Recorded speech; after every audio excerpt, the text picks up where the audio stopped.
పురుషులైన మీరు ఎడమవైపు రావాలి.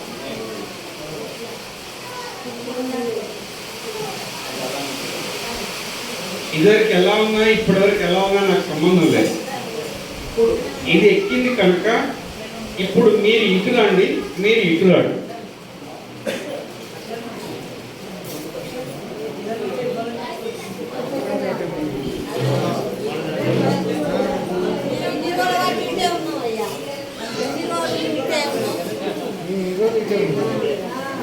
మీరు ఇదివరకు ఇటే ఉండొచ్చు, ఇవాళ దేవుడు మీకు చెప్పిస్తున్నాడు. మీరు ఇటే ఉన్నారు, అరే మేము ఇటే ఉన్నాం, ఇటు పంపిణీ అయ్యారని మీరు అనుకుంటున్నారు. మీకు తెలియదు అది. మరి తెలియాలి అంటే ఇక్కడ చెప్పబడాలి. కనుక దేవుడు మీకు చెప్తున్నాడు, మీరు ఇటు ఉండాలి, వారు అటు ఉండాలి. అర్థమైందా? కానుకలు పెట్టే ఇక్కడ మధ్యలో ఉండాలి. కానుకలు పెట్టే మధ్యలో ఉండాలి. పురుషులు గోడ సైడ్న వచ్చి కానుకేసి మళ్ళీ ఎవరి స్థలాలకు వాళ్ళు వెళ్ళాలి. స్త్రీలు ఈ పక్కన వచ్చి కానుకేసి ఈ పక్కన వెళ్ళి వారి స్థలాల్లో నిలబడాలి.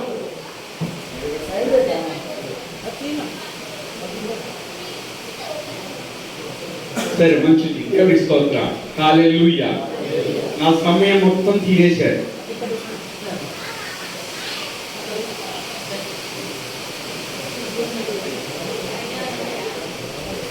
ఇప్పుడు ఏముంది, ఇవన్నీ చేయదు, తర్వాత చేసుకో.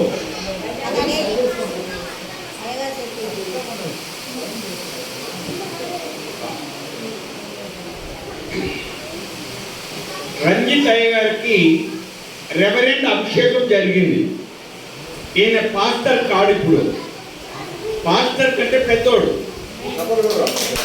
అంటే రెవరెండ్. ఈ రెవరెండ్ ఏం చేస్తాడంటే ఈ సన్నిధిలో ప్రార్థన జరుగుతున్నప్పుడు తనకి ప్రత్యేకమైనటువంటి యూనిఫామ్ అంటే డ్రెస్ క్యాసెట్ ఇవ్వబడింది. ఎప్పుడు ఆయన క్యాసెట్ ధరించి సంఘంలో సేవను కొనసాగించాలి. ఎప్పుడన్నా మీ అయ్యగారు కనుక క్యాసెట్ తీసుకోకపోతే ఒకరు బయటకు వెళ్ళి నాకు ఫోన్ చేయండి. నా నెంబర్ ఆయన్ని అడగండి. నేను ఇవ్వకూడదు, మీకు ఇవ్వకూడదు. పాస్టర్లకు ఎవరికైనా ఇవ్వచ్చు కానీ మీకు ఇవ్వకూడదు, సంఘానికి ఇవ్వకూడదు. వేరే గారు ఎప్పుడైనా సంఘానికి ఇవ్వకూడదు. మీకు కావాలంటే ఆయనే చెప్పాలి, ఆయన చెప్పాలి. అర్థమైందా? నేను అప్పుడు ఆయన క్లాస్ తీసుకుంటాను. ఓకేనా? మీరు ఎవరు ఆయన అనకూడదు, ఒక్క మాట కూడా. దేవుడి స్తోత్రం. సరే, ఇచ్చిన సమయాన్ని బట్టి మరి కొద్ది సమయాన్ని వాక్యం చెప్పాలనిపిస్తుంది. నా సాక్ష్యం 3 గంటలు ఉంటుంది. ఉంటారా మరి 3 గంటలు? ఓకే, కానీ సాక్ష్యం చెప్పను. ఎందుకంటే మరి నా తోటి దైవజనుడు నా సంఘంలో పెరిగి పెద్దోడే సేవ చేస్తున్నాడు, తన సాక్ష్యం. కానీ నేను ఒక మాట చెప్తాను, తను మిమ్మల్ని అందరినీ బాధ పెట్టడం వద్దు, ఇష్టం లేక సగం శాస్త్రం కడిచేసి ఆయన చెప్తుంటే నాకు అనిపిస్తుంది, అసలు సాక్ష్యం చెప్పకుండా కడిచేస్తుండే ఏంటాను. పల్లెటూళ్ళ జనుల రక్షణ భారము నా పైన గలదు. పిల్లలకును పెద్దలకును ప్రేమతో నా స్వానుభవము సాక్ష్యమిచ్చేదా. మన స్వామి యేసు దేవుడనచు సాక్ష్యమిచ్చేదా. సాక్ష్యమనగా విన్న కనిన సంగతులను తెలుపుటాయి. సాక్ష్యమిచ్చు కొరకు నన్ను స్వామి రక్షించిననసు సాక్ష్యమిచ్చేదా. మన స్వామి యేసు దేవుడను సాక్ష్యమిచ్చేదా. దేవుడి స్తోత్రం. అందరూ కూర్చోండి.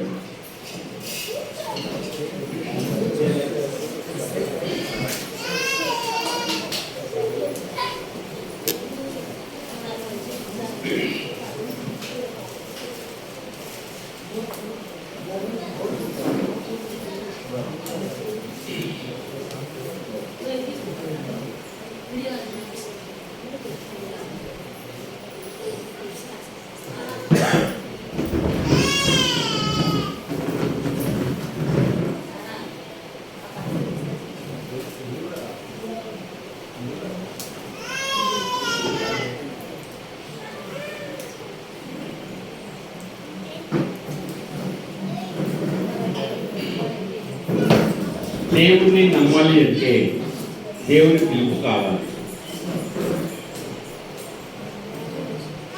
ఎవరిని నమ్మాలి? మనం దేవుణ్ణి నమ్మాలి, విగ్రహాలను కాదు. నేను చాలా విగ్రహారాధికుడిని. ముందు నా పేరు రామాచారి, బైబిల్ నేమ్ చార్లెస్ చారి. నేను చాలా విగ్రహారాధికుడిని యేసు ప్రభు తెలియక ముందు. యేసు ప్రభు తెలుసుకున్న తర్వాత, అంతకుముందు యేసు ప్రభుని నీచాతి నీచంగా మాట్లాడిన వాడిని. మరి నా పట్ల ఆయన చిత్తం ఏంటంటే ఆయన సేవ చేయించుకోవాలనుకుని నన్ను పట్టుకున్నాడు. ఇక్కడ మీరందరూ ఒకళ్ళు వచ్చి సువార్త చెప్తే రావచ్చు, లేక రోగమో బాధో వేదనో దుఃఖమో ఏదో సమస్య ఉండి రావచ్చు. కానీ అలాంటి దుఃఖాలు, అలాంటి వేదనలు, అలాంటి రోగాలు నాకు ఏం లేవు. నేను సరాసరి డైరెక్ట్గా ఆయన అద్భుతాన్ని చూసి కిటికీలో ఉండి చూశాను, లోపలికి వచ్చాను. ఈయన నిజమైన దేవుడు అని నమ్మాను. అలాగే పట్టుకున్నాడు. నా సాక్ష్యము రంజిత్ అయ్య గారు చెప్తారు వచ్చేవారు. నా సాక్ష్యము ఈ మధ్యలో ఒక పాస్టర్ గారు మా దగ్గరికి వచ్చి, అయ్యా నీ సాక్ష్యం నాకు కావాలి, సాక్ష్యం చెప్పవాడిని. 3 రోజులు రాత్రి 9 గంటల నుంచి 11 గంటల వరకు 3 రోజులు చెప్పాడు. 2 గంటలు రోజు రాత్రి 2 గంటలు ఆయన చెప్ప, ఆయన రాసుకోడు. ఆ సాక్ష్యాన్ని బుక్ రూపంలో ఇచ్చాము. అది రంజిత్ గారికి, ఇక్కడ అరుణ్ బాబుకి ఇవ్వబడింది. ఇంకెవరికైనా కావాలంటే పోయేటప్పుడు ఇస్తాను నన్ను అడిగితే. దేవుడెక్కడో ఎంచు దిక్కు దిక్కుల తిరిగి యమయాతనులతోడ వెదకుచుండిన మేము. దేవుడెక్కడో ఎంచు దిక్కు దిక్కుల తిరిగి యమయాతనులతోడ వెదకుచుండిన మేము. మమత విడనాడి వేటి దైవములంచు, మమత విడనాడి వేటి దైవములంచు చెప్పి సిలువల చేచి చూపించిన గురుదేవని ఇదిగో జోహారు. ఓహో క్రీస్తేస నీకిదిగో జోహారు. బాగా దేవుడు ఎక్కడో అని తిరిగాను. లాస్ట్కి ఆయన ఆ సిలువలో చూపించి, గుణమొక్క తీరున గుంజిలా గుచునుండ.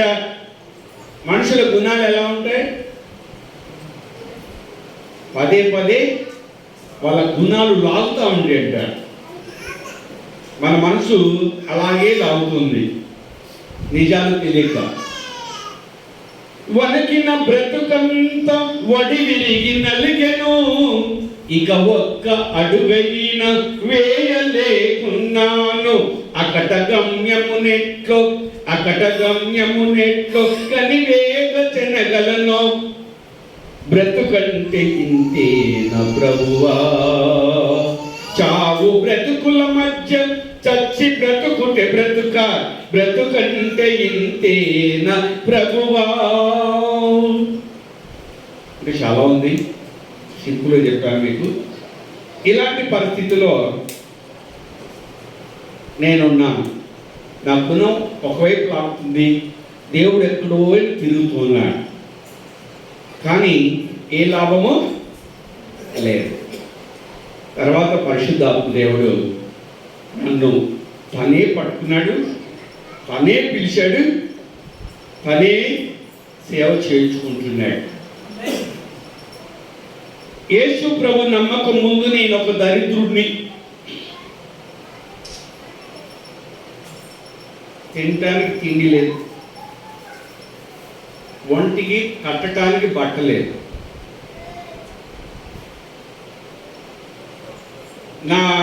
నన్ను చూస్తే మీకు ఏమనిపిస్తుందో తెలియదు, కానీ నేనైతే ఇక్కడ ఉన్న వాళ్ళందరికంటే ముసలోడు. వీళ్ళందరూ వయసు వాళ్ళు నాకంటే. ఎవరన్నా నాకు పుస్తకం మీరు అంటే నాకు విగ్రహారాధన నుంచి అనుభవాలు ఉన్నాయి, యేసు ప్రభు నుంచి అనుభవాలు ఉన్నాయి. మరి అడిగారు అనొచ్చు నాకున్న అలవాట్లు నీకున్నాయా అని. కానీ నా అలవాటు చెప్పి అయ్యగారు కింద పడ్డాడు. నేను కూడా అన్ని అలవాట్లతోటే బయటకు వచ్చాను. నన్ను దేవుడు దీవించాడు. నన్ను దీవించిన సంగతి నీకు చెప్తాను. ఇంకా వేరే కాదు, నా సాక్ష్యం చెప్పట్లేదు. కనుక ఎలా దీవించాడు, ఎట్లా దీవిస్తాడు, ఆయన ఎలా దీవించాడు, ఎలా దీవిస్తాడు. మీ అందరికి డౌట్ వస్తుందా? అయ్యగారు అన్నాడు, రంజిత్ అయ్యగారు అన్నాడు కదా, ప్రార్థన చేసి అయ్యా మాకు వాక్యం చెప్పి మమ్మల్ని ఆశీర్వదించదమన్నాడు. కానీ మీకు ఒక ప్రశ్న ఇస్తాను నేను. ధనవంతుడు ఎక్కడున్నాడు?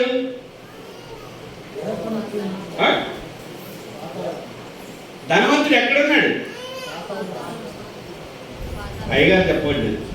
అయ్యగారు ఎవరు చెప్పొద్దు, వీళ్ళు వచ్చిన విశ్వాసం చెప్పాలి. ధనవంతుడు ఎక్కడున్నాడు? పాతాళంలో, అగ్ని జ్వాలల్లో. దరిద్రుడు ఎక్కడున్నాడు? అబ్రహాము ఎదురొమ్మున. నీకు ఏది కావాలి? ఏది కావాలి? జనరల్గా మనం యేసు ప్రభుని ఎందుకు నమ్ముకున్నాం? బాగా దీవించాలి, మనని ఆశీర్వదించాలి, మనం అందరికంటే ఎక్కువ ధనవంతులు కావాలి, ఇరుగు వారు మనం చూసి కళ్ళు పుట్టాలి, పుట్టాల్సిన చెవులో కళ్ళు. ఇలాంటి ఆలోచన చేస్తాం. కానీ నిజమైన సత్యం ఏంటంటే పరిశుద్ధ గ్రంథం ఏం చెప్తుందంటే నువ్వు ఎప్పుడు ధనవంతుడు కావాలని కోరుకోవాలి. ఈ లోకంలో ఉండి పరలోకంలో ధనాన్ని సంపాదించుకోమంటున్నది పరిశుద్ధ గ్రంథం. ఈ లోకంలో ఉండమన్నాడు, పరలోకంలో ధనాన్ని సంపాదించుకోమన్నాడు. ఎందుకు? ఈ లోకము మనకి శాశ్వతమైనది కాదు, పరలోకము శాశ్వతమైనది. కనుక అక్కడ సంపాదించుకోమన్నాడు. అయ్యా మరి ఇక్కడైతే ఏ కూలికైనా పోతే ఒక 500 ఇస్తారు, మరి పరలోకంలో ఎవరు ఇస్తారు?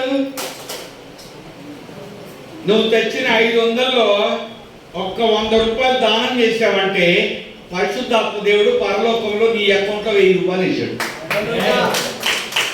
ఈ మర్మం తెలుసా మీకు? తెలవు. ఎందుకు ఇలా 100 రూపాయలు ఎందుకు? నష్టమా నీకు? 100 ఇస్తే 1000 ఇచ్చి నీ అకౌంట్లో 1000 పడ్డే ఆ సంగతి తెలీదా? అందుకే ధనధాన్యములు కలిగి ఉండేదానికంటే దాన ధర్మములు కలిగి ఉండమని చెప్తున్నాడు. ఇందాక అయ్యగారు చెప్పుకుంటూ మాట్లాడినాడు, అందరికీ ఈర్ష్య ఇక్కడ వాళ్ళకి. అవును, ఈర్ష్య ఉంటుంది. ఆ ఈర్ష్య ఉంటుంది కనుకనే పరిశుద్ధాత్మ దేవుడు ఒక మాట అన్నాడు. కీర్తన గ్రంథం 133లో 3వ వచనం 2వ వచనం అంటాడు, సహోదరుల ఐక్యత కలిగి ఉండుట ఎంత మేలు, ఎంత మనోహరము అన్నాడు. అది ఎవరి కోసం చెప్పాడు? ప్రతి మానవుడికి చెప్పాడు. నువ్వు నమ్మినా నమ్మకపోయినా ఏం కలిగి ఉండాలి? ఐక్యత. అందుకే పరిశుద్ధాత్మ దేవుడు మనకు కొన్ని మాటలు, ఓయి నిద్రపోతా లే, చీమల యొద్దకు వెళ్ళు, కుమ్మరు వాని ఇంటికి వెళ్ళు, కంసుల వాని ఇంటికి వెళ్ళు, సాకుల వాని ఇంటికి వెళ్ళు. భూమి మీద ఉన్నటువంటి అన్ని ఇందులో ఉన్నాయి. ఇలా నేర్పుతాడు. ఎక్కడికి వెళితే అక్కడ ఒక నీతి నీకు దొరుకుతుంది. మీకు ఒక ఆశ ఉండాలి. ఏం ఆశ? బంగారమా, భూముల, బిల్డింగ్లా, కారా, ఏం ఆశ అంటే నేను ప్రాణంతో ఉండాలి, నేను బ్రతికి ఉండాలి. ఒక ఆశ మీకు కావాలి ఎప్పటికైనా. ఎక్కడ బ్రతికుండాలి? పరలోకంలో బ్రతికుండాలి. భూమి మీద ఒక జీవి ఎప్పుడు ఆశ కలిగి ఉంటుందంట. ఏం ఆశో? ఇప్పుడు చదవండి ఒక వాక్యం, కీర్తన 42 అధ్యాయం 1-2 వచ్చినారు. దేని కొరకు? ఎందుకు నీటి వాగులు? దుప్పి నీటి వాగుల కొరకు ఆశపడినట్లు దేవా నీ ప్రాణం ఆశపడుతుంది. నీ కొరకు నా ప్రాణము ఆశపడుతుంది. దుప్పి నీటి వాగుల కొరకు ఆశపడినట్లు. ఈ ఏరియాలో దుప్పులుంటాయా?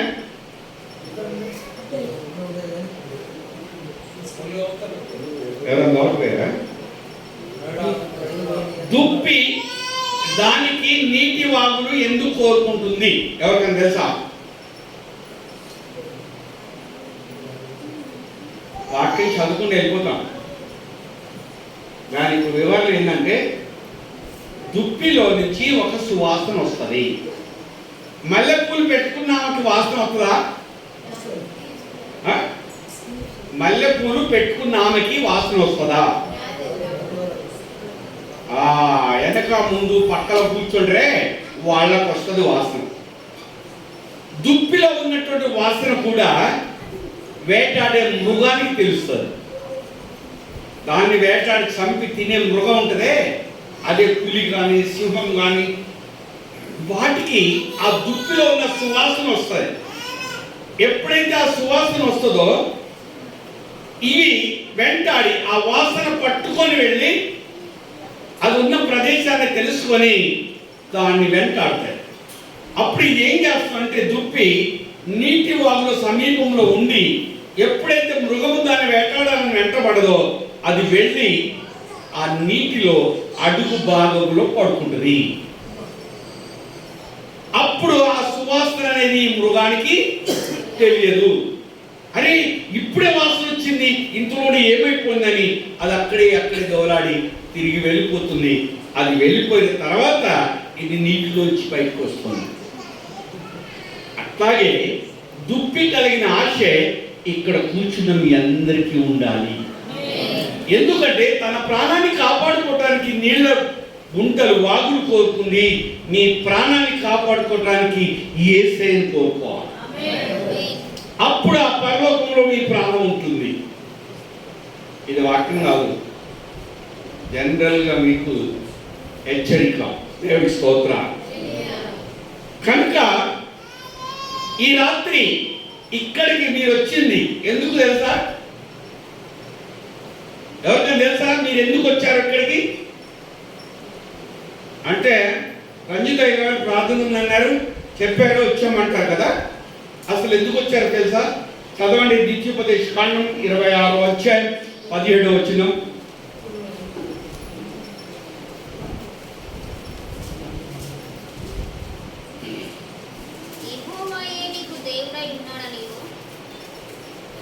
ద్వితీయోపదేశ కాండం 26:17. నేను ఆయనకు మాట ఇచ్చి తిని. అది లేదమ్మా.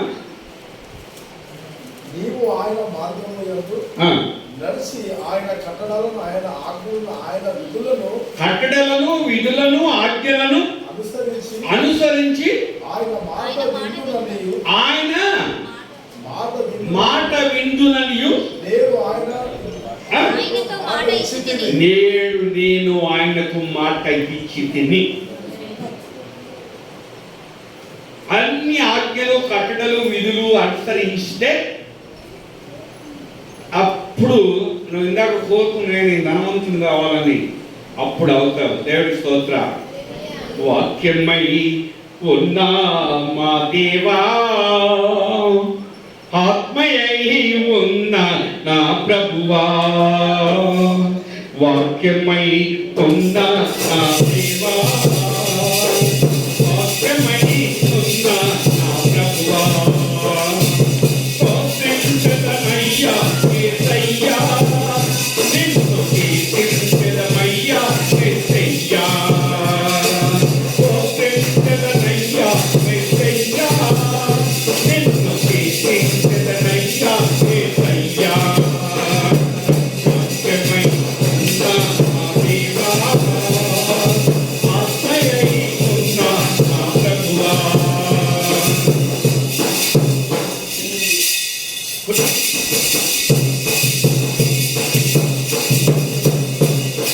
మా కుటుంబానికి ఎన్నో మేలులు మానక నిత్యము చేయుచుంటివి. మా కుటుంబానికి ఎన్నో మేలులు మానక నిత్యము చేయుచుంటివి. మరువనయ్యా నీ మేలులు, మరువనయ్యా నీ పాదములు, మరువనయ్యా నీ మేలులు, విడువనయ్యా నీ పాదములు.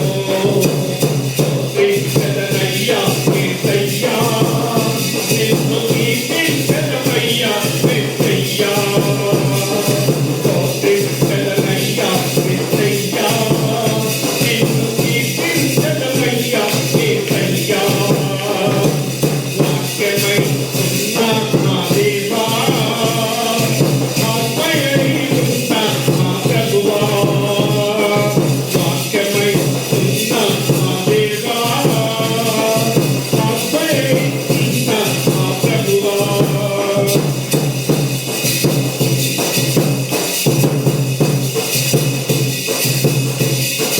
నమ్మిన వారిని నెమ్మదిని ఇచ్చదవు, ఎన్నడూ విడువక వెన్నంటి ఉంటావు. నమ్మిన వారిని నెమ్మదిని ఇచ్చదవు, ఎన్నడూ విడువక వెన్నంటి ఉంటావు.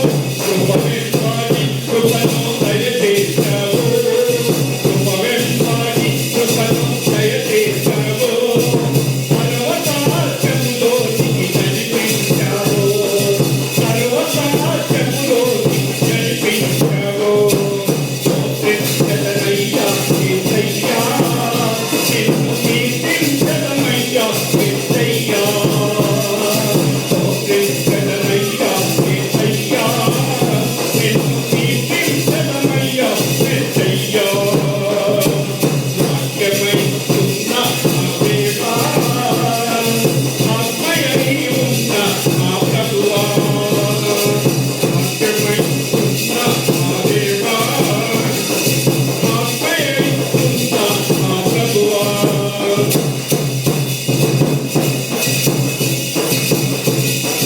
నీ వాక్యములను ప్రకటించెదమయ్యా, నీ మహిమను ప్రజలకు సాటించెదమయ్యా, నీ వాక్యములను ప్రకటించెదమయ్యా, నీ మహిమను ప్రజలకు సాటించెదమయ్యా, నీ రాజ్యము నీతిని వెదకెదమయ్యా, నీ రాజ్యము నీతిని వెదకెదమయ్యా, నీకు సాక్షులముగా బ్రతికెదమయ్యా, నీకు సాక్షులముగా బ్రతికెదమయ్యా, వాక్యమై ఉన్న నా దేవా, ఆత్మయై ఉన్న నా ప్రభువా, వాక్యమై ఉన్న నా దేవా, ఆత్మయై ఉన్న నా ప్రభువా.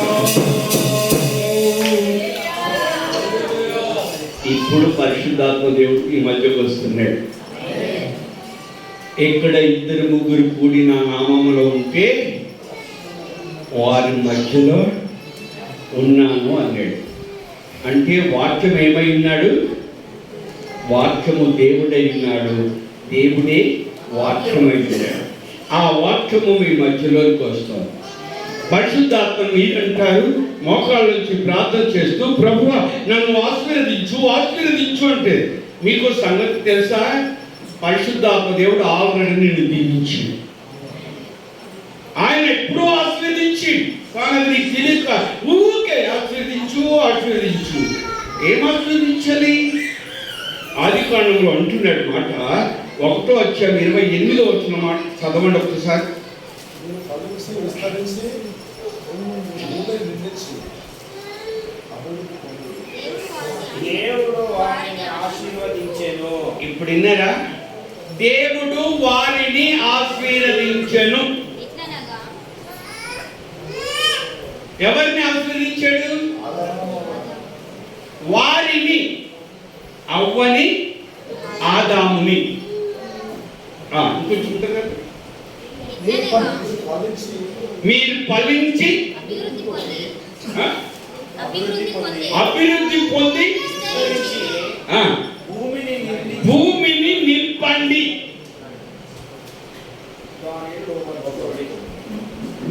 ఆయన దీవించాడా లేదా మమ్మల్ని? మనం మళ్ళీ ఎందుకు అడగాలి మరి? అది మర్చిపోయా, ఆ మాట మర్చిపోయా. మరి మరొకసారి ఈ ప్రజలు ఊరికే మర్చిపోతుందని మరొకసారి దీవించాడు. అది ఎప్పుడో అదే ఆదికాండము 9వ అధ్యాయం 1వ వచనం.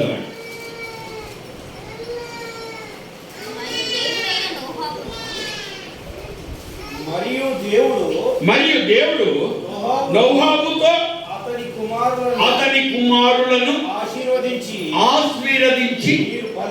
మళ్ళీ ఏమంటాడు చూడండి, మీరు ఫలించి అభివృద్ధి పొంది భూమిని నింపండి.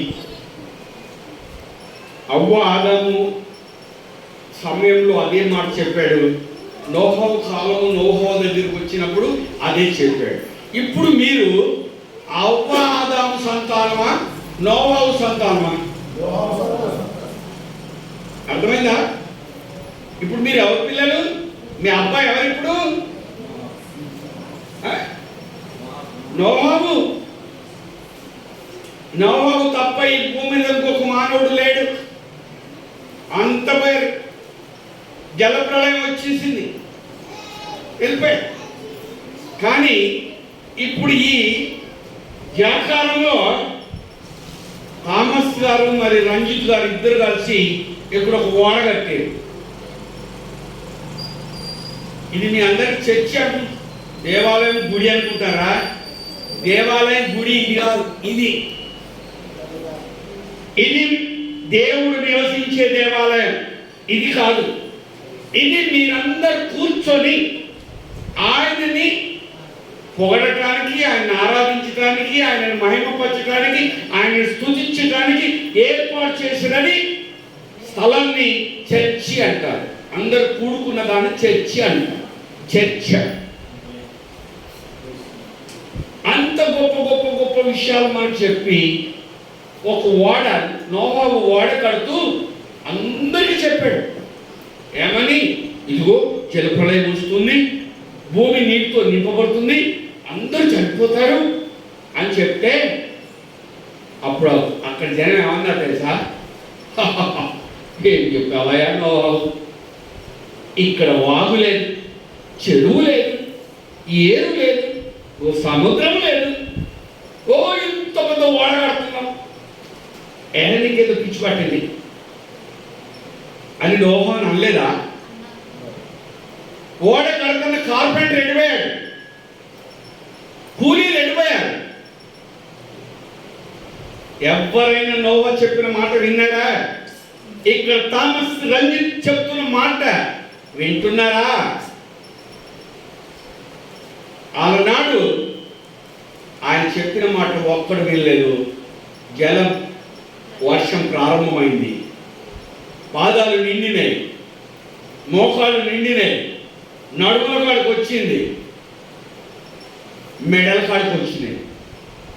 అప్పుడు ఓడ తయారు చేసినోడు, ఆ ఓడ పనికి కూలికి వచ్చిన వాడు అందరు కలిసి ఓడ దగ్గరికి వచ్చారు. ఓ నోహవు గారు తలుపుని ఎక్కడుంది? ఆయన తలుపు చేయడానికి నోహవు తెలియదు. దేవుడు మూసేసిండు, కీలు పూసేసిండు. ఆ ప్రజలు ఒక్క మాట వినుంటే వారికి రక్షణ వచ్చేది. ఈనాడు ఈ గ్రామంలో కట్టబడిన ఈ ఓడలో ప్రకటిస్తున్నటువంటి థామస్ కానీ రంజిత్ కానీ మీకు అందిస్తున్నటువంటి ఆయన సర్వసత్యాలని విని గమనించి ఈ ఓడలకు వచ్చిన ప్రతి ఒక్కడు రక్షించబడతాడు. ఆయన పిలుస్తున్నాడు. కోడి తన పిల్లలను పిలిచిన రీతిగా పిలుస్తున్నాడు. కానీ గర్వం కలిగి ఉన్నారు మానవుడు. ఆయన చెప్పింది ఒకటి, ఈ భూమి మీదకి వచ్చి చేసేది మరొకటి. గర్వంతో ఉన్నారు. అందుకొరకే దేవుడు అందరికీ ఒక్కొక్క ముళ్ళు పెట్టుకున్నాడు. అప్పటికైనా తెలుసుకుంటారు ఆశీర్వదిస్తున్న దేవుడు. ఆదికాండము 12వ అధ్యాయం 3వ వచనంలో అంటాడు,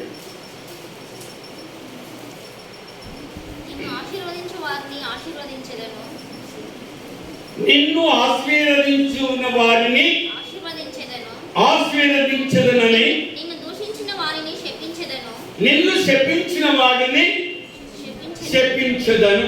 భూమి యొక్క సమస్త వంశములు ఆశీర్వదించబడునని అబ్రహాముతో అనగా యెహోవా అతనితో చెప్పిన ప్రకారము అబ్రహాము వెళ్ళెను.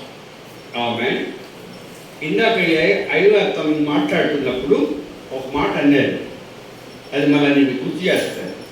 థామస్ ఐవార్ని ఎంతమందో దూషించారు, వాళ్ళందరూ ఇంకిపోయారు అన్నాడు. థామస్ ఐవార్ని ఏం చేశారంట? దూషించారు, ఇష్టానుసారంగా మాట్లాడారు, వాళ్ళు వెళ్ళిపోయారు అన్నాడు. కానీ థామస్ ఐవార్ ఇక్కడే ఉన్నాడు అన్నాడు. ఇప్పుడు ఈ వాక్యంలో ఏమంటున్నాడు?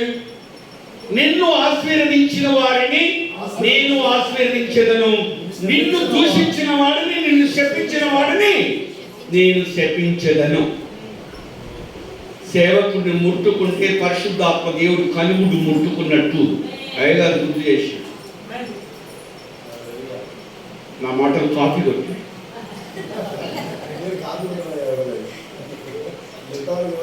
అయ్యా ఇక్కడి నుంచి వచ్చింది అక్కడి నుంచి ముందుగానే గింజలు తల్లాడు. అంటే మీకు ఒక సత్యం నేను చెప్తాను. ఇక్కడ సేవకుడు నిలబడి ఎప్పుడు మిమ్మల్ని దీవిస్తున్నాడు కదా, అవునా కదా?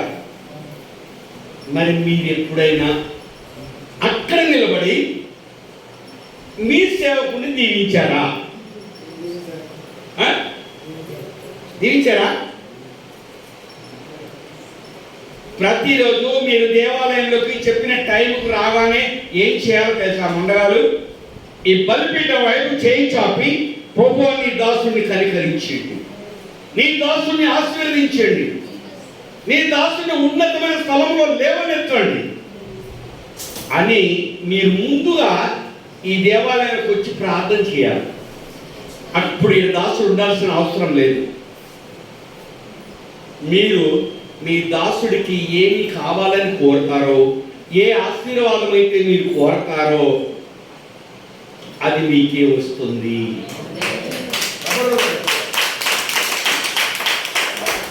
తెలుగులో ఎవరి లేచి నిలబడి ఎట్లా వస్తుంది అని అడగని చెప్తా.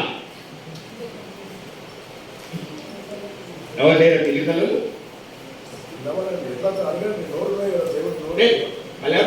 అందరికి నోరు ఉందండి, అలా తెలుగులో కావాలి.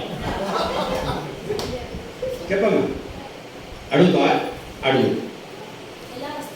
ఎలా వస్తుంది చెడు? రేపు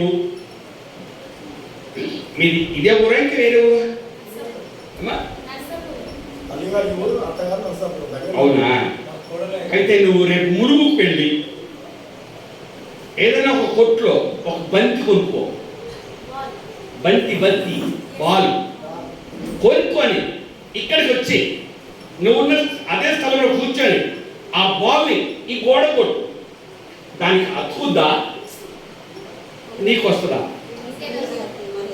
అలా వస్తుంది ఆశీర్వాదం. అర్థమైందా? నీవు ముందు దేవుడిని ఆశీర్వాదం పొందాలంటే నీ సేవకుని నువ్వు ఆశీర్వదించాలి. అప్పుడు సేవకుడు ఏం చేస్తాడు? ఆ? ఏం చేస్తాడు సేవకుడు? ఇప్పుడు చదవండి ఆ మాట. అపోస్తలుల కార్యము 3వ అధ్యాయం 26వ వచనం.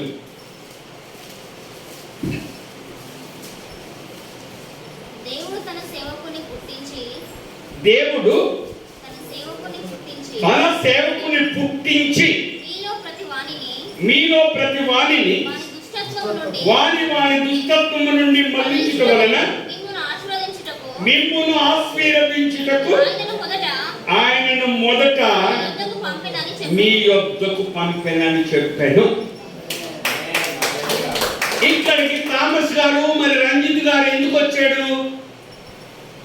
హన్మకొండ సాగు వంటానికి వచ్చారా? వరంగల్ వంటరా, హన్మకొండ వంటరా, లేకుంటే పడిపోయి వంటరా, లేకుంటే జాకారం వంటరా? వాళ్ళిక్కడికి ఏ ఆశతో రాలా? ఇక్కడ నా ఆత్మలన్నింటినీ ఆశీర్వదించుతాను. ఇది కులం కాదు, ఇది మతం కాదు, ఇది మార్గం. దేవుడు నీ వేషాన్ని చూడలే, నీ హృదయాన్ని చూసే. రా, హృదయపు ద్వారాలు తెరవు, నేను అందులోకి వస్తాను. కానీ మనం ఏం చేస్తున్నాం తెలుసా? ఏం చేస్తున్నాం? మనం మరణాన్ని తెచ్చుకుంటున్నాం. మరణం ఎవరో నీకు చెప్పట్లే. నేను నీ పక్కన నువ్వు వస్తావు అంటే నువ్వు ఊరుకుంటావా? ఏమొచ్చిందా నీకు? నన్ను వచ్చి సత్తావు అంటవారా? ఆయన పరిశుద్ధ గ్రంథం అంటుంది, బైబుల్ నీకు చెప్తుంది, నీకు మరణ శిక్ష అన్నాడు. ఎలా వచ్చింది మరణ శిక్ష? ఆ చిన్నది అడుగుతుంది, ఎలా వచ్చింది మరణ శిక్ష? చదువు. నిర్గమకాండం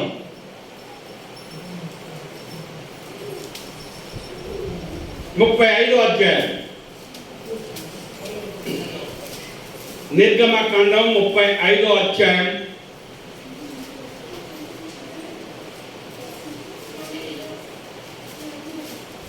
1-3. మోసే ఇశ్రాయేలుల సర్వ సమాజమును పోగు చేసి మీరు చేయునట్లు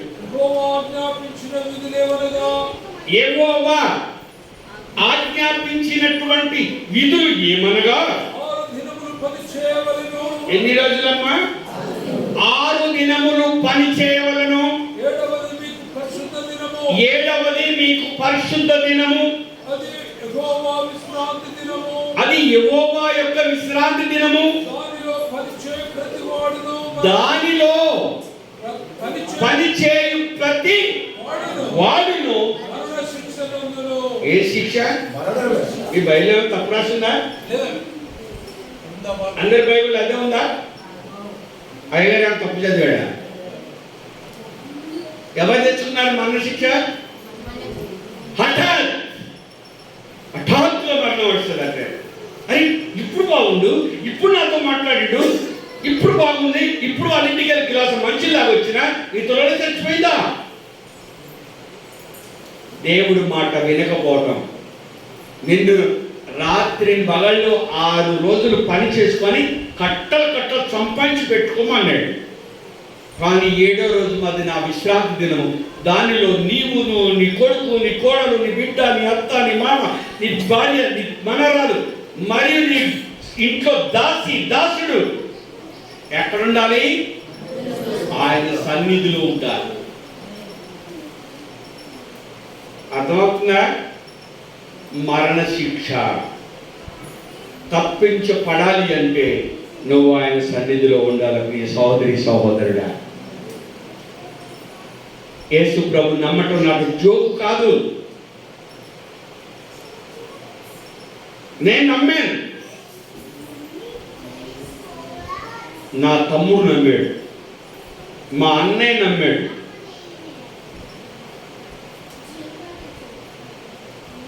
నమ్మి ఏం చేసింది తెలుసా? మా తమ్ముడు అన్నాడు, తన ఇష్టానుసారంగా తిరుగుతుంటే నేను ఇంటికి వెళ్ళి ఇలా తిరగటం మంచిది కాదు తమ్ముడు, నువ్వు దేవుడిని నమ్మావు, దేవుడి సన్నిధిలో ఉండు, ఆయన వాక్యానుసారంగా ఉండవని చెప్తే మా తమ్ముడు నన్ను ఏమన్నాడు తెలుసా? No, I like you money, నువ్వు చెప్తే నేను వినను పో అన్నాడు. నాకు డబ్బు కావాలి, డబ్బు అంటే చాలా ఇష్టం, నేను ప్రభులో ఉంటే డబ్బు సంపాదించలేను అన్నాడు. ఈరోజు వారి కుటుంబం ఎలా ఉందో తెలుసా? కుక్కలు తినిపిస్తారేంటి, భార్యకు చోట, పిల్లలకు చోట, తను చనిపోయాడు. నా తమ్ముడు, ఏ కుటుంబం కాదు, నా తోడ పుట్టిన నా తమ్ముడు కుటుంబం ఆగమైపోయింది. ఎవరు ఎక్కడున్నారు? ఆయన చనిపోయిన మిగిలిన వారు ఎక్కడున్నారో నాకు తెలియదు. ఇక మా అన్నయ్య ఉన్నాడు, బైబిల్లో విగ్రహారాధన చెయ్యకు, విగ్రహారాధనకి నువ్వు ప్రోత్సహించమని చెప్తే మా అన్నయ్య ఏం చేశాడంటే, మా గ్రామంలో ముత్యాలమ్మ పెడుతుంటే పోయి ముత్యాలమ్మ అక్కడ అంతా పరిచయం చేసి సేవ చేసి వచ్చింది ఇంటికి. తనతో పాటే ముత్యాలమ్మ వచ్చింది.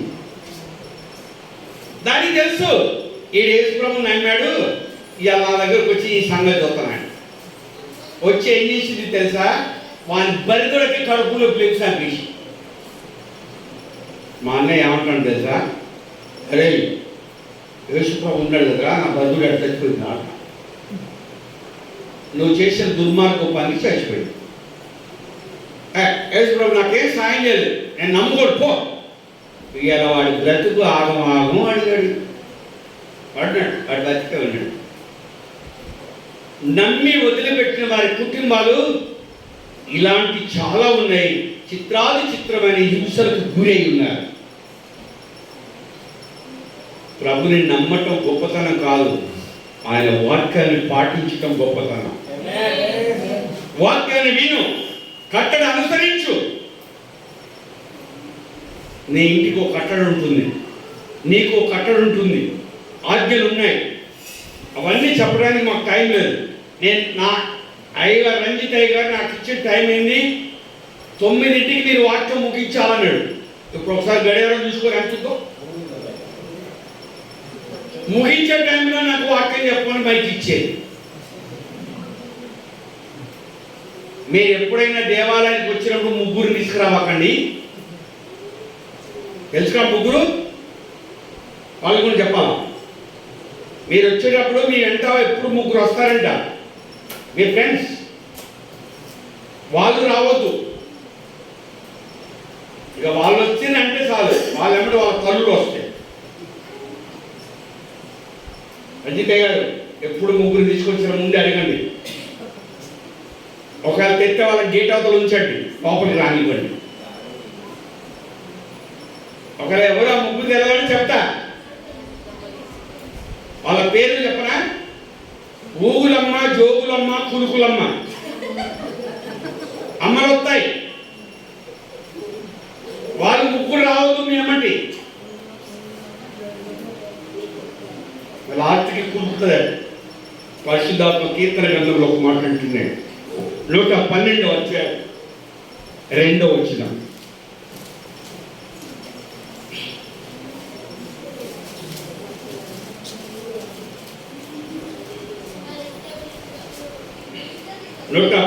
కీర్తన గ్రంథం 2వ వచనం.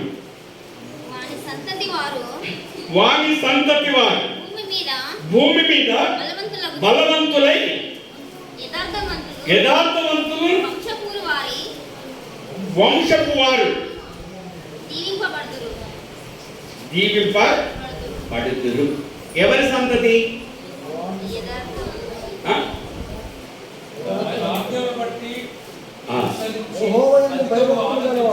యెహోవా యందు భయభక్తులు కలిగి ఆయన ఆజ్ఞలు, కట్టడలు, విధులు అనుసరించిన వాడు, వారి సంతతి తరతరములు, తరతరాలు బలవంతులై భూమి మీద బలవంతులై ఉంటారంట. వారు అత్యధికంగా దీవించబడతారంట. అందులో నేను ఒక్కడిని. Hallelujah. దేవుడి స్తోత్రం.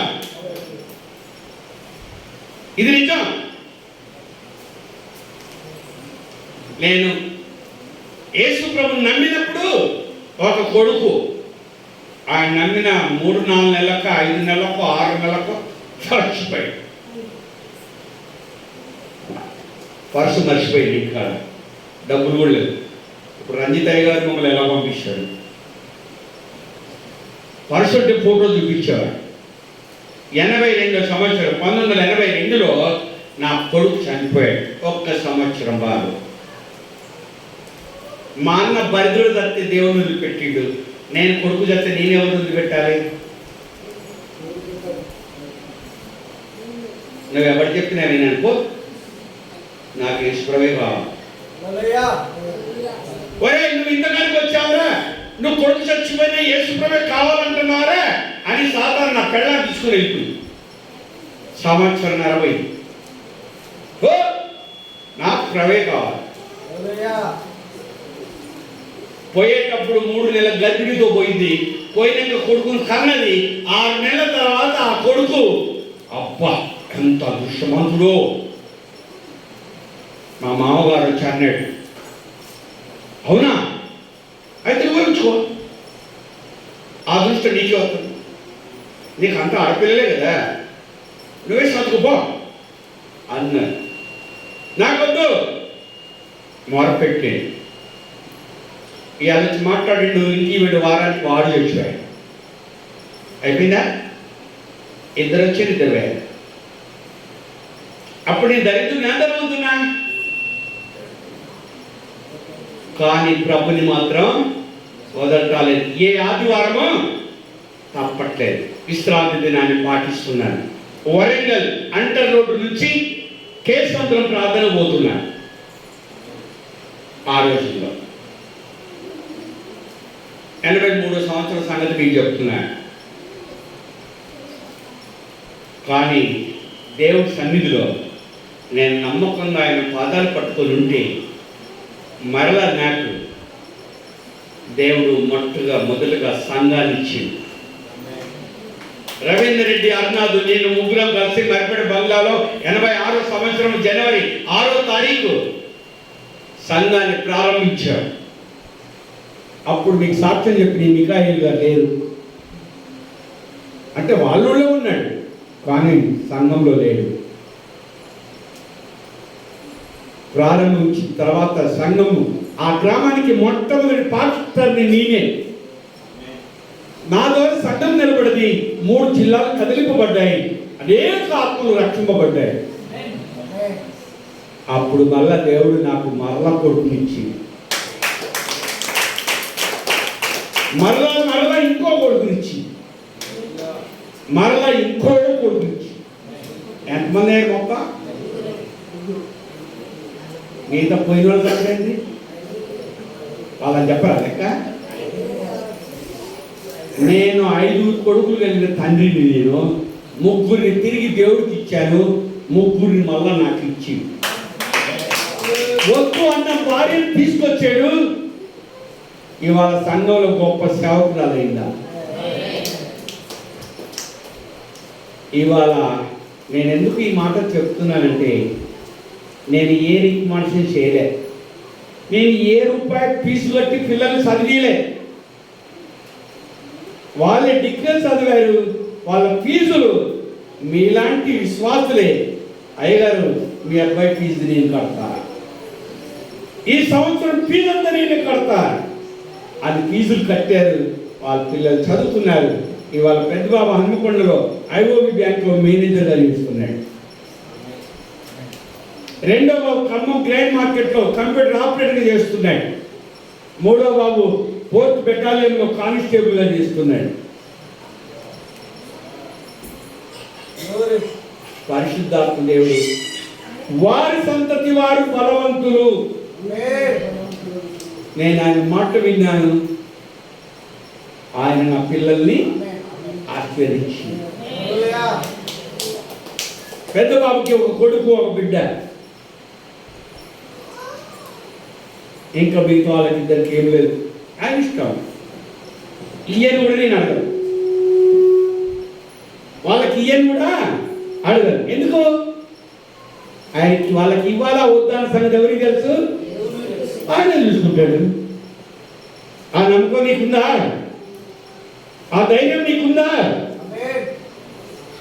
పరిశుద్ధాత్మ బరకు మాట్లాడుతున్నాడు. కీర్తన గ్రంథం 128వ అధ్యాయము 4వ వచనంలో అంటున్నాడు, యెహోవా యందు భయభక్తులు గలవారు ఇలాగూ ఆశీర్వదించబడుదురు. సియోనులో నుండి యెహోవా నిన్ను ఆశీర్వదించును. నీ జీవిత కాలం అంతయు యెరూషలేమునకు క్షేమం కలుగుట చూచెదవు. నీవు చక్కగా ఉంటూ నీ ఇంటి పిల్లలకు తరతరాలు పునాది వేస్తున్నావు. మీరు దొంగలే బ్రతుకుతున్నారు. దేవుడి మాట వింటున్నారు కానీ పాటించటం లేదు, క్రియ లేదు. దొంగలుగా బ్రతుకుతున్నారు. దేవాలయం పోదామంటే వదిలేమ్మా, నేను వస్తలేదు, ముందు పో, నేను వెనకాల వస్తా. ఆయన కూడి రండి, కలిసి రండి అని ఆయన చెప్తాడు. మనమే నేను వెనకొస్తా, నువ్వు ముందు పో. ఇలా మాట్లాడతారు. మలాకి గ్రంథంలో ఒక మాట అన్నాడు, 3వ అధ్యాయంలో 7 నుంచి 10 వరకు. మలాకి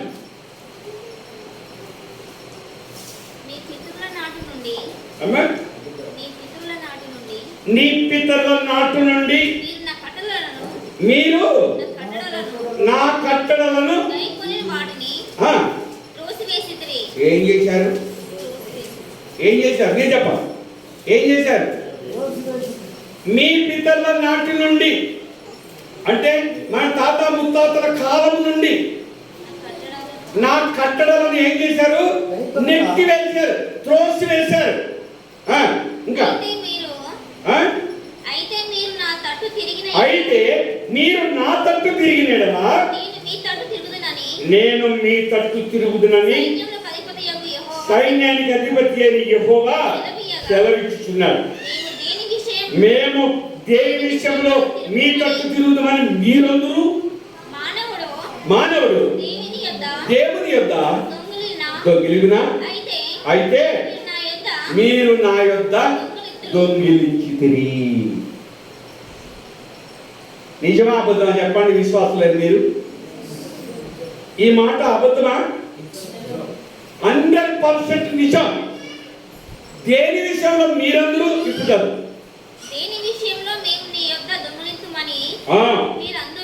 మీరందరూ 10వ భాగమును ప్రతిష్టార్పణను ఇయ్యక మీరు దొంగిలించితిరి. ఇంకా దీవించు అంటారేంటి? ఇంకా మమ్మల్ని ఆశీర్వదించి మాట్లాడేంటి?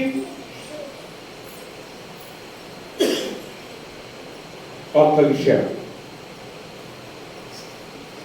నేను పెట్టడం మొదలు పెట్టాను, ఇవ్వటం మొదలు పెట్టాను, ఆయన దీవించటం మొదలు పెట్టాను.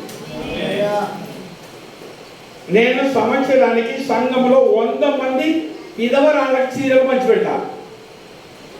ఎక్కడిది డబ్బు? ఎక్కడిది డబ్బు? ఆయన ఇచ్చిన దానిలో వచ్చి 100 ఇస్తే 10 పక్కవ పెడతా. సపరేట్ ఒక డబ్బా గురిలేను బూట్లో పెట్టుకున్నాం, డబ్బాలు ఇచ్చిపెట్టాను. అవన్నీ సంవత్సరం క్రిస్మస్ టైంలో అన్ని తీసి ఆ డబ్బు ఎంతుందో అది కూడబెట్టి ఆడవారికి విధవరాళ్ళకి ఎందుకే ఇవ్వాలి, మరి మాకెందుకు ఇవ్వకూడదని చాలా మంది అడుగుతున్నాడు. ఎందుకో తెలుసా? విధవరాల పక్షంలో యెహోవా వ్యాజ్యం ఆడుతుంది. వారి పక్షాన ఆయన ఉన్నాడు. విధవరాలకి భర్త ఎవరు తెలుసా? నిన్ను సృష్టించిన నీ దేవుడే నీకు భర్త అని పరిశుద్ధ గ్రంథం చెప్తోంది.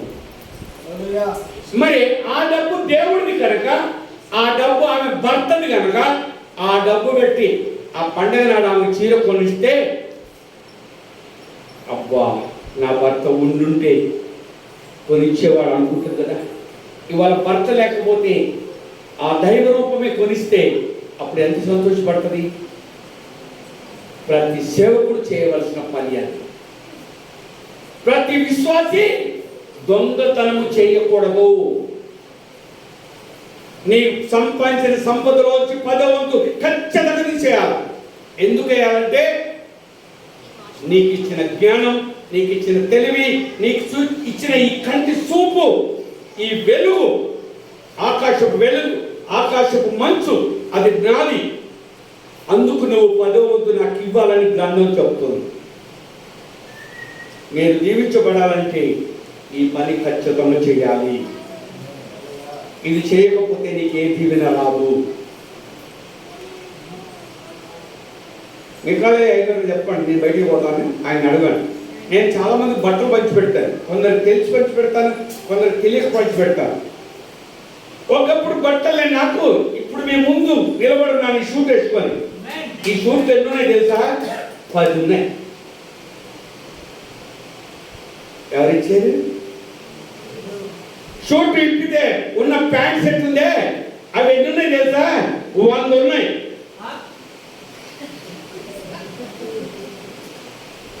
ఇప్పుడు మా ఆవిడ ఫోన్ చేసి ఫోటో కొట్టి పెట్టడం చూస్తారా? వేరే వాళ్ళు సరిపోట్ల నిండిపోయింది, తెంది మీదికి నిండిపోయింది. ఇప్పుడు మూటలు కట్టి పక్కలు.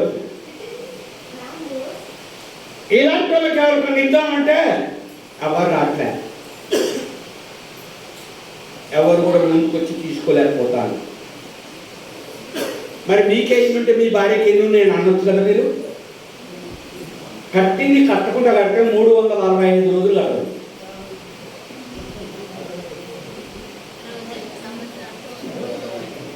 కట్టింది మరలా కట్టకుండా 365 రోజులు కడతారు. అంటే ఎన్ని ఉన్నట్టు? 365 ఉన్నట్టు. ఎవరు గురించారు? ఏమీ లేదు నాకు, భోజనం లేని నాకు సమృద్ధి భోజనం నాకు పెట్టాడు. నా ఇంటికి వచ్చిన ప్రతి ఒక్కరికి పెట్టాడు. ఎందరో తింటున్నారు. ఇది నిజమా అబద్ధమా? ఇక్కడ సాక్ష్యం ఉంది. అది అక్కడ ఒక ఆయన ఉన్నాడు, నా సంఘ విశ్వాసం. నేను ఎటు సేవకు బయలుదేరినా అసలు నేను వస్తా మీ కార్ డ్రైవింగ్ చేయడానికి అంటాడు. వస్తాడు. ఆయనకు వచ్చి ఆశీర్వాదం మరోసారి సాక్ష్యం చెప్పిస్తారు. ప్రియ సోదరి సోదరులారా, మీరు దీవించబడాలంటే ముందుగా దేవుని మాట వినండి. ఇంకోటి ఉదాహరణ చెప్తాం. మీకు ఎవరికంటే ఇక్కడ 1 ఎకరం భూమి నడుపుతున్నారా? ఎకరం భూమి ఇక్కడ ఉన్న వాళ్ళు ఉందా నీకు? రైట్, నీకుందా? సరే, ఇప్పుడు నీ గురించి మాట్లాడాలి. ఆ బ్రదర్ ఎకరం ఉందంట. ఎకరానికి విత్తనాలు ఎందుకు వస్తావు?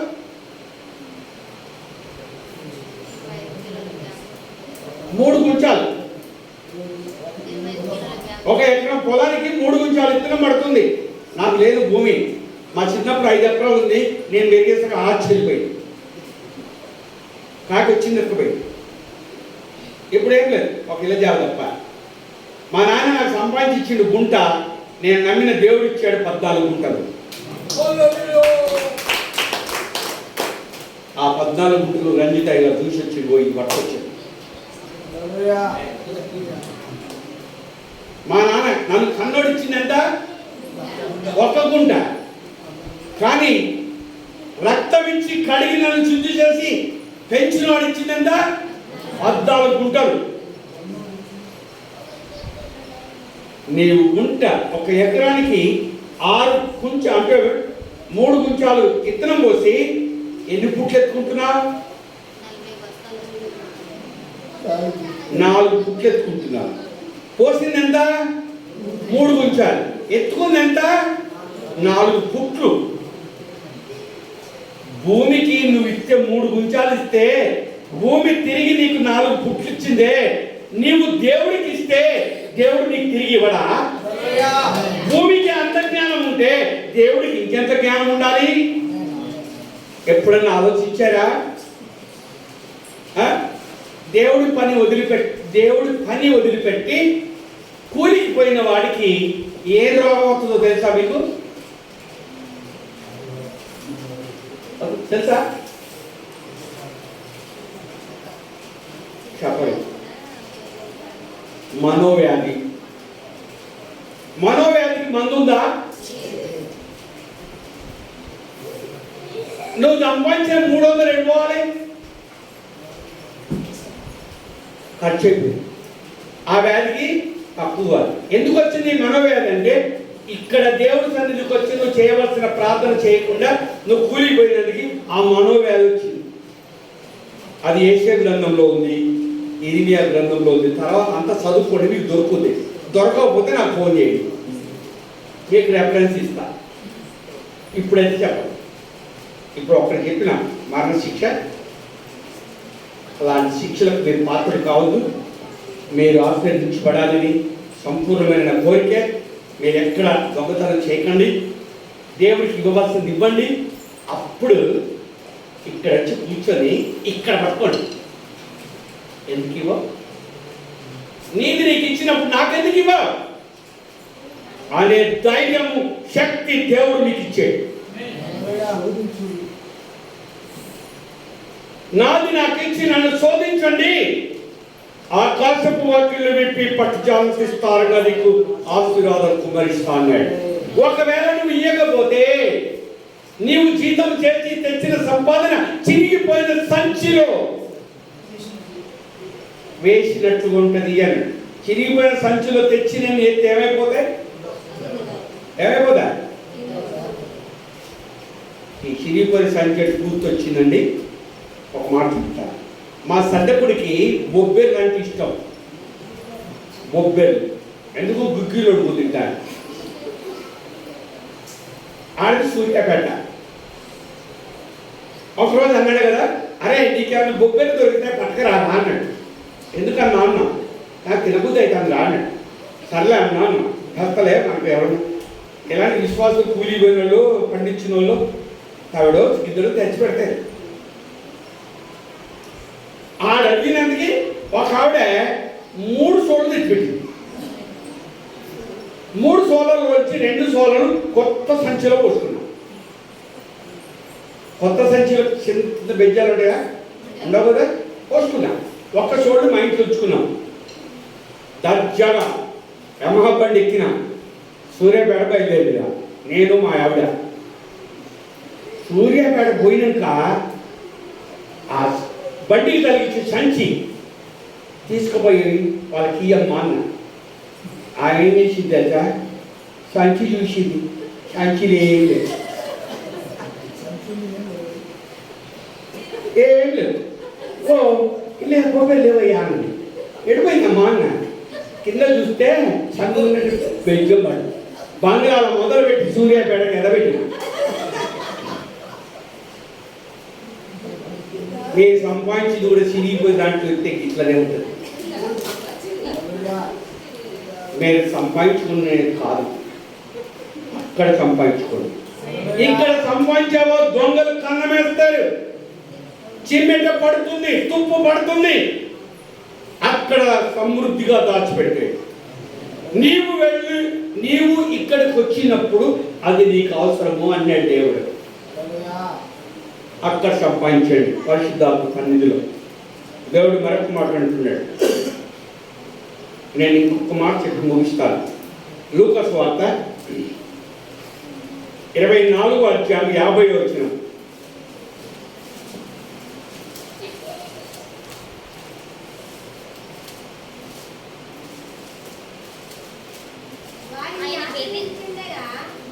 వారిని అమ్మా 24:50 ఆయన బేతనియా వరకు వారిని తీసుకొని పోయి వారిని తీసుకొని పోయి ఏం చేశాడు? తన శిష్యులందరినీ బేతనియా వారికి తీసుకొని పోయి అందరినీ ఆశీర్వదించిన శిష్యులు మీరు ఉన్నారా లేదా? వారిని ఆశీర్వదించి ఏం చేశాడు ఆయన? అహరోనుడు ఆయను ఎక్కడికి వెళ్ళిపోయాడు? ఆయన స్థలానికి వెళ్ళిపోయాడు. ఎక్కడి నుంచి వచ్చాడో అక్కడికి వెళ్ళాడు. కానీ వెళ్ళిపోయేటప్పుడు ఉరికిపోయిందా? తన శిష్యులందరినీ ఆశీర్వదించాడు. అదే ఆశీర్వాదము. వెళ్ళండి. ఈ ఊరు తామస్ వచ్చాడు. మరిపడే గొంగకు నీళ్ళు పోయాడు. ఎడిజలకి మీకాయలు పోయాడు. రకరకాలుగా దేవుడు పంపిస్తున్నాడు. ప్రజల్ని ఆశీర్వదించండి. ఆమేన్. చివరిగా ఎఫెసీయులకు రాసిన పత్రిక 1వ అధ్యాయం 3వ వచనం. మన ప్రభువైన యేసుక్రీస్తు యొక్క అమ్మా, మన ప్రభువైన యేసుక్రీస్తు యొక్క తండ్రి యొక్క దేవుడు స్తుతింపబడును గాక. చదువు దేవుని చిత్తం వలన క్రీస్తు యేసు ఎఫెసీ 1:3. మన ప్రభువైన యేసు మన ప్రభువైన యేసుక్రీస్తు యొక్క తండ్రి యొక్క దేవుడు. మన ప్రభువైన యేసుక్రీస్తు యొక్క తండ్రి యొక్క దేవుడు స్తుతింపబడును గాక. ఆయన క్రీస్తు యందు పరలోక విషయంలో ఆత్మ సంబంధమైన ప్రతి ఆశీర్వాదము మనకు అనుగ్రహించుతుండెను. నమ్మిన వారు చప్పట్లు కొట్టారు. పరలోక సంబంధమైన ప్రతి ఆశీర్వాదము ఆయన మనకు అనుగ్రహిస్తున్నాడు. ఈ భూలోక సంబంధమైన ఆశీర్వాదాలు మనం అడుగుతున్నాము. అది కాదురా బిడ్డ, ఇది రా నీకొని ఆయన ఇస్తున్నాడు. ఆశీర్వదించండి, మమ్మల్ని ఆశీర్వదించండి. ఈ మాటలు పరిశుద్ధాత్మ దేవుడి సన్నిధిలో నేను అడుగుతున్నప్పుడు ఆయన ఏం చేశారంటే, రంజిత్ గారు ఒక మాట విన్నారు. అయ్యారు, మీరు ప్రార్థన చేయండి, దేవుడు ఏం చెప్తారు మాకు చెప్పండి అన్నాడు. సరే, మంచిదని చేశాను. నాకు ఎక్కడైనా చాలా టైం ఇస్తారు కదా అని 3 గంటల ప్రసంగాన్ని రాసుకొని వచ్చాను. నా సమయాన్ని దొంగిలించాను. ఇంకా చాలా నేను చెప్పాల్సింది చాలా ఉంది కనుక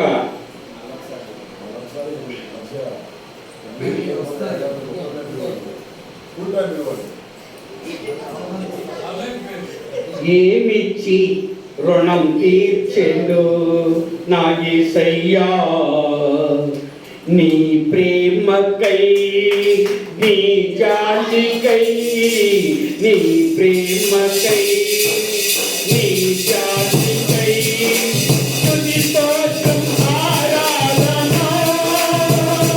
నా బ్రతుకంతా ఆరాధన. హల్లెలూయా, స్తుతి స్తోత్రం.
మీరందరూ ఎలా ఉండాలో తెలుసా?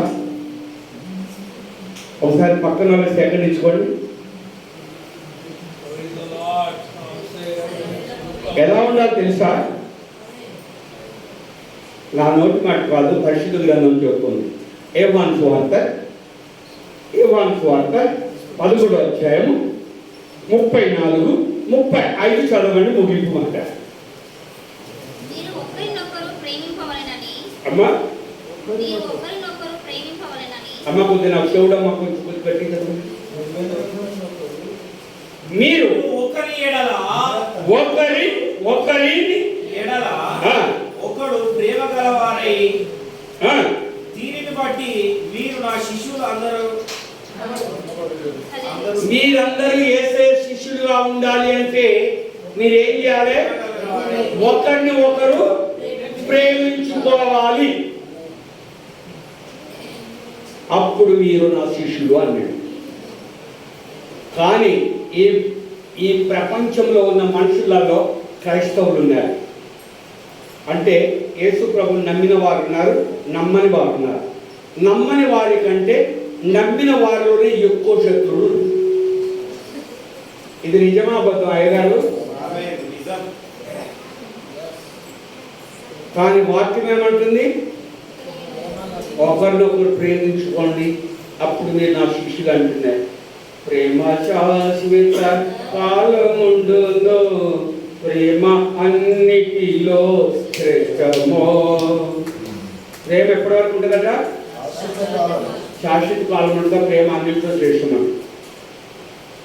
ఒక అయ్యగారు ఉన్నారు, మీకు తెలుసో తెలియదు, లాజరస్ లాల్సింగ్ గారు. మీకు ఒక ఐడియా ఉందా? లాజరస్ లాల్సింగ్ ఆయన బిషప్.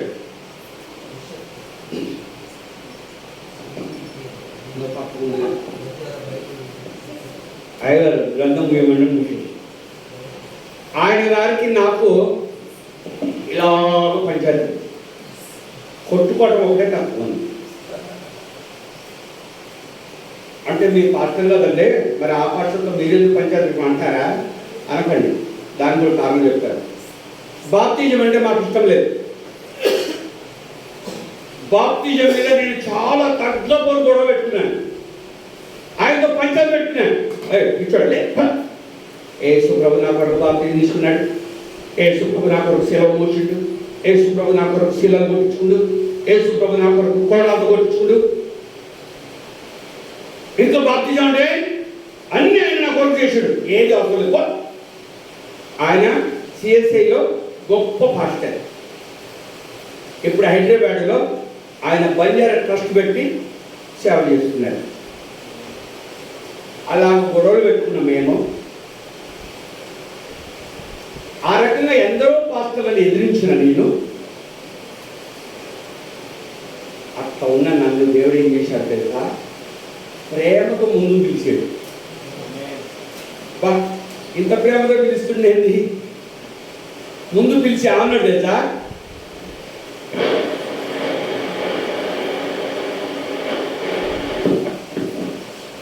ముందు పిలిచి ఈడ బిర్యానీ పెట్టి నిన్న 4 ఊకో పెట్టి నువ్వు ఉపవాసం ఉండరా అంటే ఉంటావా? ముందర బిర్యానీ ఉంది, అరే ఉపవాసం ఉండు అంటే ఉంటారా? ఇక పాత్రలు అయితే అసలు ఉండదు.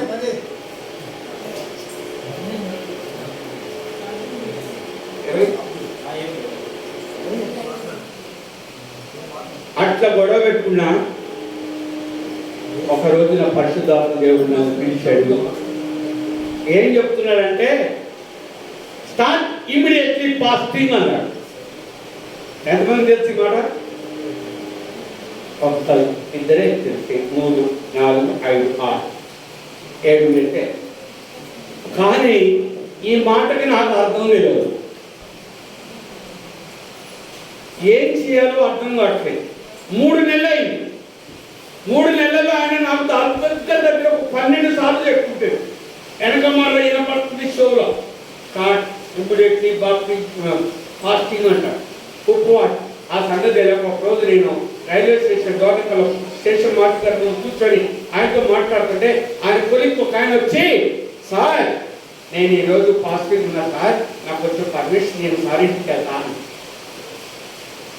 అప్పుడు ఆయన పర్మిషన్ ఇచ్చి వెళ్ళిపోయాడు.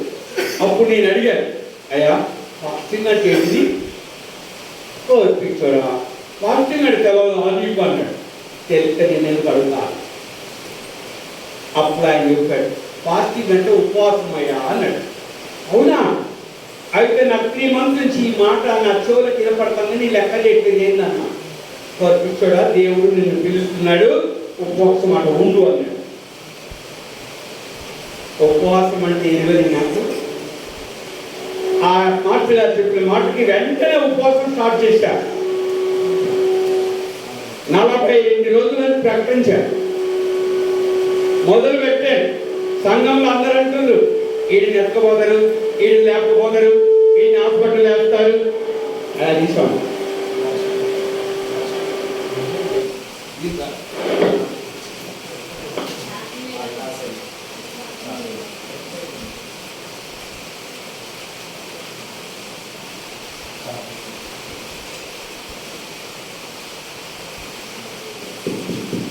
దేవుని స్తోత్రం. హల్లెలూయా, హల్లెలూయా. ఆ మాటకి ఎవరైనా నేను లెక్క చేయకుండా ఉదయం నుండి సాయంత్రం 6 గంటల వరకు మంచినీళ్ళు తాగేది లేదు, మరి ఏమీ ముట్టేది లేదు. రాత్రి 6 తర్వాత తినబోతే ఆకలి కాదు, తినబుద్ధి కాదు, అయినా పర్వాలేదు. రాత్రి మగళ్ళు దేవాలయంలో చదివితే వాక్యం, లేకుంటే ప్రార్థన, లేకుంటే పండుకోవడం పక్కా ఇస్తాం. 42 రోజులు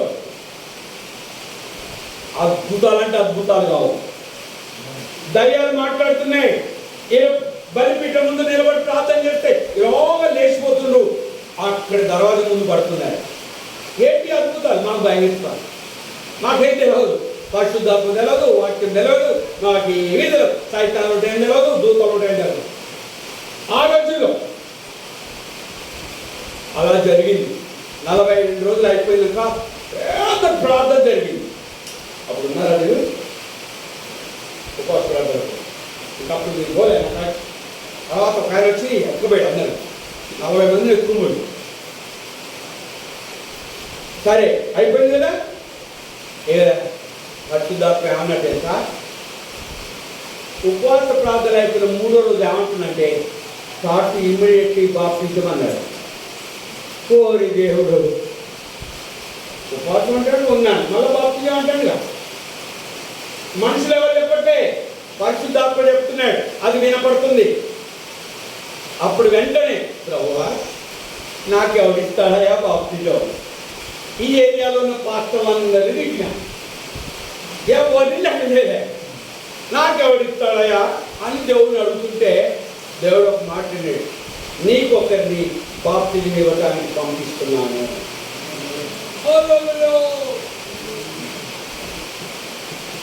సరే మంచిది, ఓకే పంపించాలి. ఆయన ఎవరో కాదు, శ్యామ్ సుందర్ గారు మహారాష్ట్రలో సేవ చేస్తున్నాడు. అక్కడి నుంచి వచ్చి నాకు బాప్టిజం ఇచ్చి మచిలీపట్నం వెళ్ళిపోయాడు. ఆ తర్వాత నా తర్వాత అదే సంఘంలో మరో 10 మందికి ఇచ్చాడు. నా తర్వాత బాప్టిజం తీసుకున్నా. మళ్ళీ దొరబాబు లాగా కమ్మో ఎట్టుకొచ్చి బయటకు వచ్చి బట్టలు మార్చుకొని మంచిగా బ్రహ్మాండంగా స్పోర్ట్స్ స్టార్ట్ చేసుకొని బర్రొస్తున్నాను. 15 కిలోమీటర్లు వచ్చినాక మళ్ళీ ఏం వినపడుతుందో తెలుసా? వెనక మాట మళ్ళీ మొదలు పెట్టాడు. స్టార్ట్ ఇమీడియట్లీ ఫాస్టింగ్ అన్నాడు. ఇదేంటయ్యా మళ్ళీ ఫాస్టింగ్ అంటాను? నేను దేవుడిని అడుగుతున్నాను. అవును, 42 దినములు మరలా ఫాస్టింగ్ ఉండవన్నాడు. సరే ప్రభావం ఉంటానన్నాను. ఇంటికి పోయాను, బైబిల్ పక్క పడేశాను.